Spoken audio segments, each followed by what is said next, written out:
नमस्कार मंडळी, कसे आहात? स्वस्त मस्त आशा करते की छान असाल. तर चला, मी कोबीपासून एक छानसा पदार्थ बनवणार आहे, तो तुमच्यासोबत शेअर करणार आहे. तर चला पाहूया काय काय लागते साहित्य. तर बघा, इथं कोबी बारीक चिरून धुवून घेतले. इथं कोबीचा वास येतो, ते कोणाकोणाला आवडत नाही, म्हणून कोबी चिरल्यानंतर धुवून घेतले. हिरव्या मिरच्या 7-8 बारीक करून घेतले.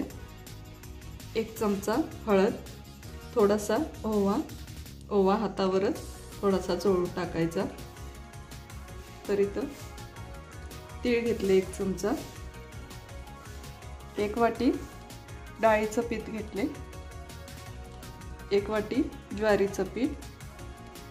1 वाटी गव्हाचं पीठ आणि लहान छोटीशी वाटी बारीक गव्हाळ रवा असतो, तो रवा घेतले.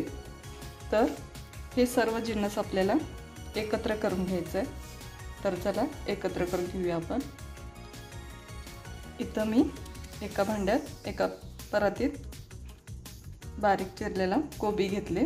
त्यामध्ये सगळं ॲड करायचं आपल्याला. हे ज्वारीचं पीठ आहे, आधीच हे चाळून ठेवलेले मी. सगळी पिठं चाळून घ्यायची आहेत आपल्याला. गव्हाचं पीठ आहे. ही सगळी पिठं समप्रमाणात घेतलेली आहेत, जास्त कमी कोणतीच नाही आहे. तिन्ही पिठं समान मापून घेतलेली आहेत. आणि हे डाळीचं पीठ आहे. ओली मिरची, बारीक रवा,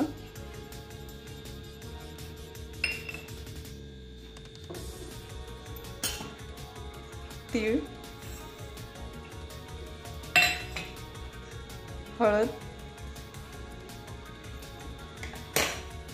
आणि हा हातावरच चोळून घेतलेला ओवा. आणि यामध्ये चवीनुसार आपल्याला हवं तेवढं मीठ घालायचं आहे. तर चला, एकदम हलक्या हाताने हे पीठ एकत्र करून घ्यायचं आहे, म्हणजे मळून घ्यायचं आहे आपल्याला. तर चला, आपलं पीठ मळून तयार आहे. एकदम असं हलकं हलकंच बनवायचं आहे त्यांना. खूप जास्त सैलसर पण नाही आणि एकदम घट्ट पण नाही, मीडियम बनवायचं आहे. चला, तर आपण हे लाटून घेऊया आता. हे बघा, असा लहान गोळा बनवून घ्यायचा आहे आणि याची लाटी लाटून घ्यायची आपल्याला. चला, तर लाटी लाटून घेऊया. एकदम असं हलक्या हातानं लाटी लाटून घ्यायची. तर बघा, आपली लाटी लाटून तयार आहे. तर चला, आता याला खरपूस भाजून घेऊया आपण. इथं मी तवा गरम करण्यासाठी ठेवले. आता त्यावर थोडंसं तेल टाकायचं आपल्याला तव्यावर. हे बघा, थोडंसं तेल टाकून घेतले मी इथं. हे बघा, इथं तेल टाकलेलं आहे तव्यावर मी. लाटी टाकल्या. आता आपण याला खरपूस भाजून घ्यायचं आहे. दोन्ही साईडला भाजायचं आहे आपल्याला. हे एकदम मस्त आणि छान कुरकुरीत लागतं. नक्की करून पहा.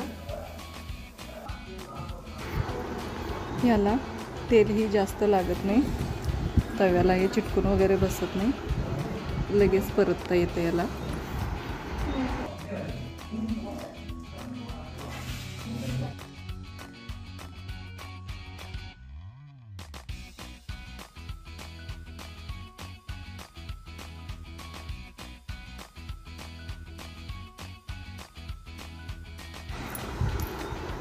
आपण हा पराठा सॉस सोबत सुद्धा खाऊ शकतो. अगदी लहान मोठे आवर्जून खातील असा पदार्थ आहे.